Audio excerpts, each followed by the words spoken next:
নমস্কার বন্ধুরা, নিত্য নতুন রান্নায় সবাইকে স্বাগত।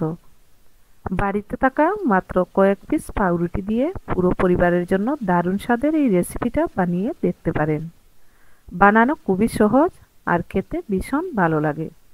মাত্র দুটো উপকরণ নিয়েই বানিয়ে নিতে পারবেন মাত্র 10 মিনিটের মধ্যে।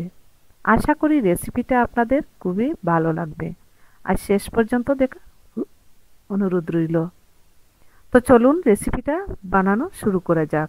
প্রথমেই রেসিপিটা বানানোর জন্য এখানে আমি দুটো মাঝারি সাইজের আলু আগে থেকেই সেদ্ধ করে খোসা ছাড়িয়ে নিয়ে নিয়েছি।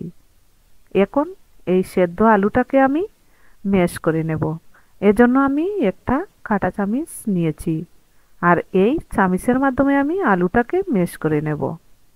আপনারা চাইলে মেশারে অথবা হাত দিয়েও ম্যাশ করে নিতে পারেন। তো আলুটাকে আমি খুব ভালো করে ম্যাশ করে নিয়েছি, আর একেবারেই আলুর কোনো টুকরো নেই, মেশারের মতোই ম্যাশ হয়ে গেছে। এবার আলুর মধ্যে কিছু মশলা মেখে নেব। প্রথমেই দিয়ে দিচ্ছি কাঁচা লঙ্কা কুচি, একটা বড় সাইজের পেঁয়াজ কুচি, আদা কুচি, ধনেপাতা কুচি, আর হাফ চামচ লঙ্কা গুঁড়ো, স্বাদ মতো নুন, আর 1 চামচ ভাজা জিরে গুঁড়ো।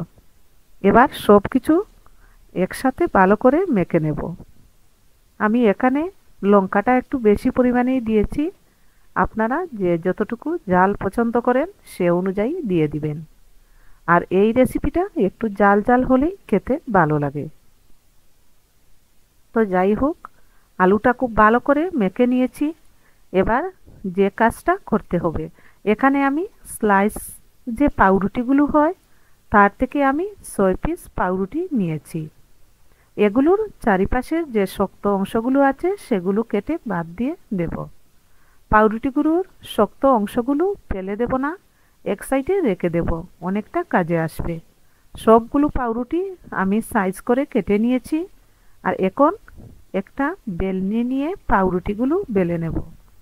সবগুলো পাউরুটি আমি বেলে নিয়েছি, আর বেলে নেওয়ার পর রুটিগুলো দেখুন একেবারে পাতলা রুটির মতোই দেখতে লাগছে। এবার আগে থেকে মেখে রাখা কিছুটা আলু হাতে নিয়ে একটু লম্বা শেপ দিয়ে পাউরুটির মাঝখানে দিয়ে দেব, আর বাকি পাউরুটিগুলোর অংশটা দিয়ে এভাবে রুলের মতো করে নেব। আর বাটিতে জল নিয়েছি, অল্প অল্প করে জল চারিদিকে লাগিয়ে নেব, আর চারিপাশটা চেপে চেপে ভালো করে বন্ধ করে দেব।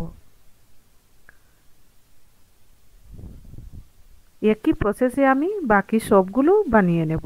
দেখলেন তো বানানোটা কতটা সহজ, একবার দেখলেই যে কেউ বানিয়ে নিতে পারবে। তো এভাবে আমি বাকি সবগুলো বানিয়ে নিয়েছি।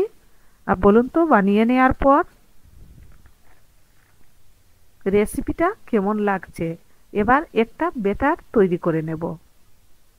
এজন্য একটা বাটিতে কিছু ময়দা নিয়েছি, আর এর মধ্যে কিছু উপকরণ মিশিয়ে নেব। হলুদ গুঁড়ো, লঙ্কা গুঁড়ো, স্বাদ মতো নুন, আর সামান্য কালো জিরে। শুকনো উপকরণগুলো ভালো করে মিশিয়ে নেব।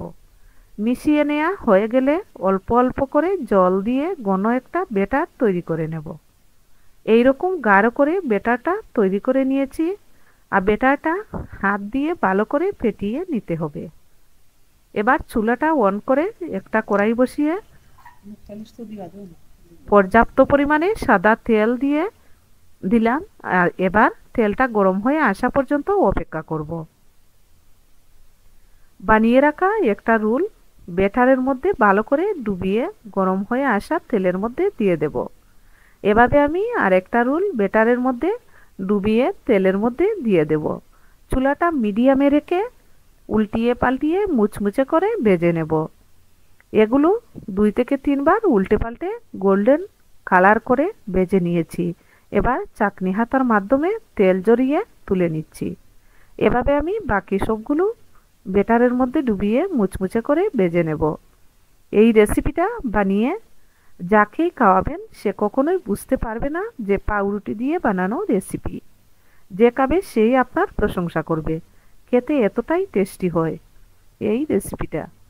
তো সবগুলো নাস্তা আমি ভেজে নিয়েছি, আর এবার তুলে নিচ্ছি। এবার গরম গরম চায়ের সাথে পরিবেশন করুন। সন্ধেবেলা চায়ের আসরটা একদম জমে যাবে। আমার আজকের এই রেসিপিটা কেমন লাগলো অবশ্যই কমেন্টসে জানাবেন। বাসায় ট্রাই করবেন, আর ভালো লাগলে ছোট্ট একটা লাইক ও শেয়ার করবেন। আরও নতুন নতুন রেসিপি পেতে আমার চ্যানেলটাকে সাবস্ক্রাইব করে পাশে থাকবেন। ধন্যবাদ সবাইকে।